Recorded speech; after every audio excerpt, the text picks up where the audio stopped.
Maroc, Rabat Agdal. Cela fait déjà plusieurs mois qu'Opa est embauché en contrat local comme chauffeur du colonel Kassoul grâce au traditionnel bakchich africain. Il est vrai, quand on parle de flous au Maroc, à partir d'un certain chiffre, tout le monde est attentif. Opa n'est toujours pas déçu. Cet attaché militaire français, c'est la classe mondiale. Peut-être même le champion du monde dans sa catégorie grâce à sa paresse et ses infâmes délices. Sa flemmardise est chez lui une passion en tête des 7 péchés capitaux et entraîne en cascade les autres comme autant de mobiles de ses prévarications. Dans son entourage, on s'accorde à dire qu'il est atteint d'une maladie orpheline de la volonté, qui l'empêche de faire le moindre effort. Sa montre biologique est assurément bloquée sur les heures creuses. L'heureux homme se plaît manifestement en sa propre compagnie. Il est vrai que le colonel Kassoul est un homme singulier, brun, pas très grand, la cinquantaine bedonnante, tirant sur le niais, avec l'air aussi bas que sa vue. Malin plus qu'aucun singe, il dissimule pourtant une redoutable intelligence au service exclusif d'une apathie notoire et placée à un point qui ne peut se concevoir. Il est venu au monde sans mode d'emploi pour exercer ce fatigant métier qui est d'exister en cherchant sans cesse les chemins de sa vie. C'est la raison pour laquelle il a renoncé très tôt à lutter contre sa fatigue naturelle et se consacre exclusivement à ne rien faire. Il est ainsi devenu très paresseux au fil du temps sans trop se donner de mal. Il s'est même replié comme un résistant modeste et souriant face au travail.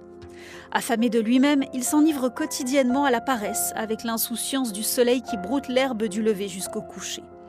Il fait ainsi une confiance aveugle à ne rien faire, qui est une valeur sûre et sans risque de se tromper. Pour lui, le rien, c'est déjà quelque chose, par le creux qu'il crée et son appel d'air qui ouvre un nettoyage par le vide, renvoyant à la sagesse orientale du non-agir.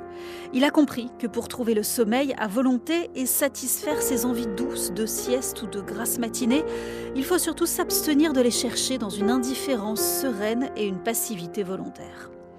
Dans son plaisir de la paresse heureuse comme un baiser d'enfant charmeur, il prend donc toujours le temps de prendre son temps et de procrastiner.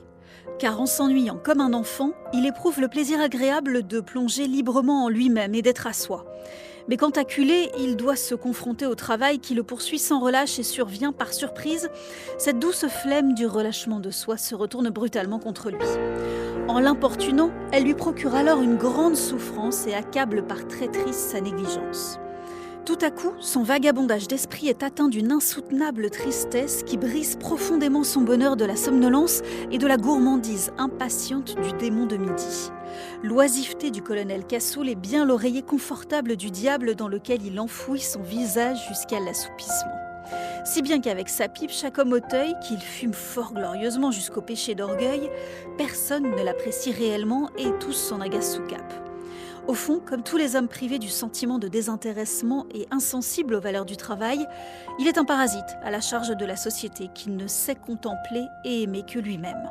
D'ailleurs, il ne se lasse pas de lire et relire Oblomov, le célèbre roman de l'écrivain russe Ivan Gotcharov, paru en 1859, dans lequel le héros léthargique passe ses journées en robe de chambre, incrusté dans son divan et en se cachant de la vie, y compris de l'amour. Le grand malheur serait que quelque chose change. La menace, c'est la minute qui va venir et par conséquent toutes les entreprises qu'on doit réaliser pour s'occuper de sa journée.